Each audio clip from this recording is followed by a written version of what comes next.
Good evening.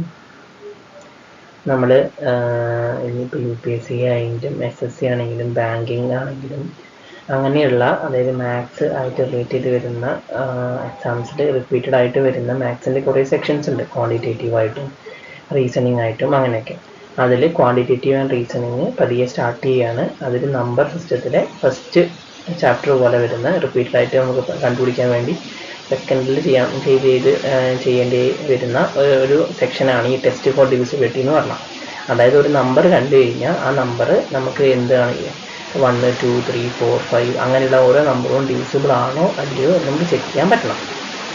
അതാണ് നമ്മൾ ഇന്നത്തെ topic, test for divisibility.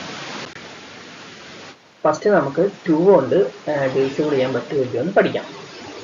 First 2 കൊണ്ട് ഒരു നമ്പർ ഡിവിസിബിൾ ആണോ അല്ലയോ എന്ന് ചെക്ക് ചെയ്യേണ്ട റൂൾ എന്താണെന്ന് വെച്ചിട്ടുണ്ടെങ്കിൽ അതിൻ്റെ യൂണിറ്റ് ഡിജിറ്റ് എന്താവണം, ഒരു ഈവൺ നമ്പർ ആവണം, അല്ലെങ്കിൽ ഒരു 0 ആവണം. അതായത് 0യോ 2ഓ 4ഓ 6ഓ 8ഓ ഇത് ഏതെങ്കിലും ആണ് യൂണിറ്റ് ഡിജിറ്റ് വരുന്നതെങ്കിൽ ആ നമ്പറിൽ 2 കൊണ്ട് ഡിവിസിബിൾ ആണ്.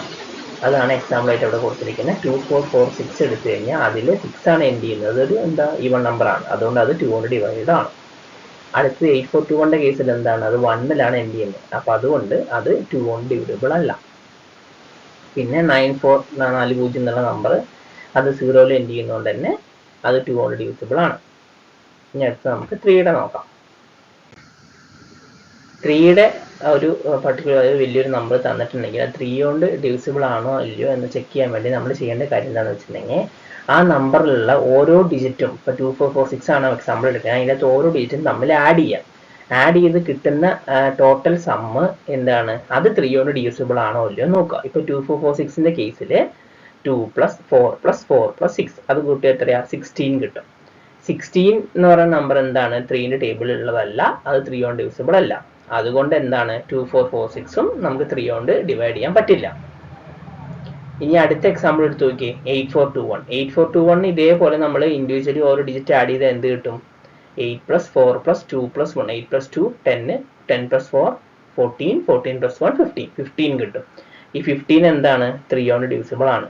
അപ്പോൾ അതുകൊണ്ട് തന്നെ 8421ഉം 3 കൊണ്ട് ഡിവിസിബിൾ ആണ്.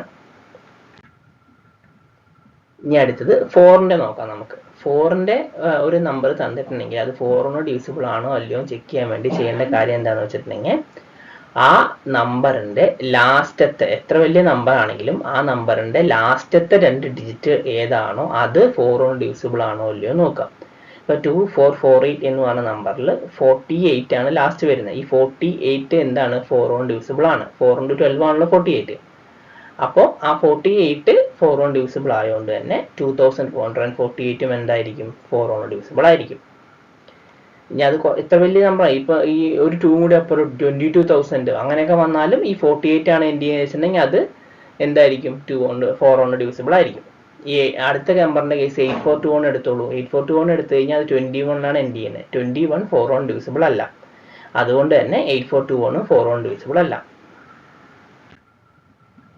ഇനി അടുത്തത് 5ന്റെ കേസ് നമുക്ക് കണ്ടാൽ തന്നെ മനസ്സിലാവും. 5 ഒരു നമ്പർ 5 കൊണ്ട് ഡിവിസിബിൾ ആണോ അല്ലയോ എന്ന് അറിയാൻ വേണ്ടി എന്താണ്, അതിന്റെ യൂണിറ്റ് ഡിജിറ്റ് ഒന്നില്ലെങ്കിൽ 0 ആവണം അല്ലെങ്കിൽ 5 ആവണം. അതാണ് അവിടെ 2-3 എക്സാമ്പിൾ. 5ൽ എൻഡ് ചെയ്യുന്നതും 0ൽ എൻഡ് ചെയ്യുന്നതും 5 കൊണ്ട് ഡിവിസിബിൾ ആണ്, അല്ലാത്ത ഒരു നമ്പറും 5 കൊണ്ട് ഡിവിസിബിൾ അല്ല. അടുത്തത് 6.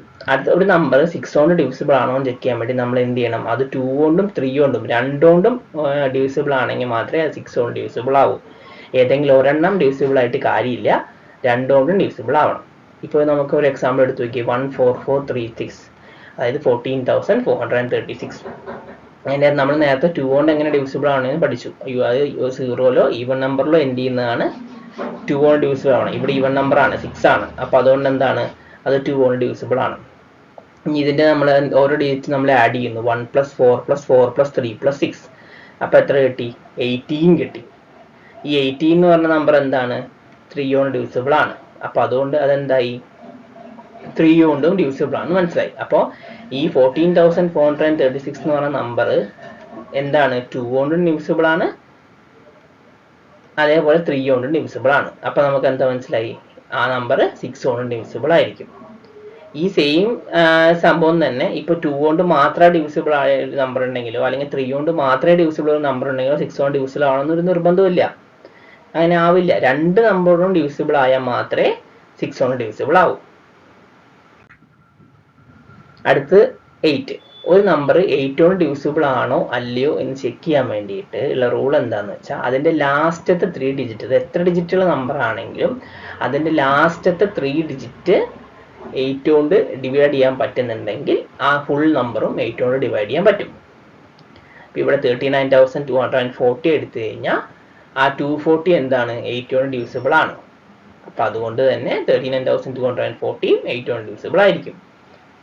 അന്നേരം തൊട്ടടിയിലത്തെ 18,530 530 8 കൊണ്ട് ഡിവിസിബിൾ അല്ല. അപ്പോൾ അതുകൊണ്ട് 18,530 8 കൊണ്ട് ഡിവിസിബിൾ അല്ല. ഇനി അടുത്ത കേസിൽ 9 ഒരു നമ്പർ തന്നിട്ടുണ്ടെങ്കിൽ അത് 9 കൊണ്ട് ഡിവിസിബിൾ ആണോ അല്ലയോ എന്ന് ചെക്ക് ചെയ്യാൻ വേണ്ടിയിട്ടുള്ള റൂൾ എന്താണെന്ന് വെച്ചിട്ടുണ്ടെങ്കിൽ ആ ടോട്ടൽ നമ്പർ, അപ്പം 3ന്റെ കേസിൽ നമ്മൾ എന്താ ചെയ്തു, ഓരോ ഡിജിറ്റും എടുത്ത് ആഡ് ചെയ്തിട്ട് ആ നമ്പർ 3 കൊണ്ട് ഡിവിസിബിൾ ആണോ നോക്കി. ഇത് അതേപോലെ തന്നെ ഓരോ ഡിജിറ്റും നമ്മൾ ആഡ് ചെയ്യണു, അത് 9 കൊണ്ട് ഡിവിസിബിൾ ആണോ അല്ലയോ നോക്കണം.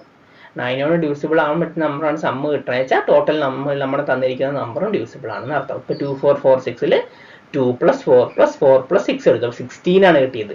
16 എന്ന് പറയുന്ന നമ്പർ എന്താണ് 9ന്റെ ടേബിളിൽ വരുന്നില്ല, അതായത് 9 കൊണ്ട് ഡിവിസിബിൾ അല്ല. അപ്പോൾ അതുകൊണ്ട് 2446 9 കൊണ്ട് ഡിവിസിബിൾ അല്ല. ഇനി അടുത്ത നമ്പർ എടുത്ത് നോക്കി 8451. 8451 8 + 4 + 5 + 1, 8 + 4 + 5 + 1 എന്ന് പറഞ്ഞാൽ അത് 18 കിട്ടും. 18 എന്ന് പറഞ്ഞ നമ്പർ എന്താണ് 9 കൊണ്ട് ഡിവിസിബിൾ ആണ്. അപ്പോൾ അതുകൊണ്ട് തന്നെ 8451 9 കൊണ്ട് ഡിവിസിബിൾ ആയിരിക്കും. ഇപ്പം തന്നിരിക്കുന്ന ഈ ഡിവിസിബിലിറ്റിയുടെ റൂൾ എന്ന് പറയുന്നത് അത്യാവശ്യത്തിന് ഇമ്പോർട്ടൻ്റ് ആയിട്ട് വരുന്നതാണ്. ഒട്ടുമിക്ക എക്സാമിനും റിപ്പീറ്റഡ് ആയിട്ട് ഈ സെയിം ടെക്നിക്ക് ഉപയോഗിച്ച് ചെയ്യേണ്ട PYQ ക്വസ്റ്റ്യൻസ് വരുന്നുണ്ട്. നിങ്ങൾക്ക് ബാങ്കിൻ്റെയോ അല്ലെങ്കിൽ SSCയുടെയോ PSCയുടെയോ ഒക്കെ ഓരോ ക്വസ്റ്റ്യൻസ് എടുത്ത് നോക്കിക്കഴിഞ്ഞാൽ PYQയിൽ കാണാൻ പറ്റും ഇതിൻ്റെ റിപ്പീറ്റ് ആയിട്ട് വരുന്ന ക്വസ്റ്റ്യൻസ്. അപ്പോൾ അതൊക്കെ ഒന്ന് ചെയ്ത് നോക്കുക. വീഡിയോ ഇഷ്ടപ്പെട്ടു എന്ന് കരുതുന്നു, യൂസ്ഫുൾ ആയെന്ന് കരുതുന്നു. Thank you.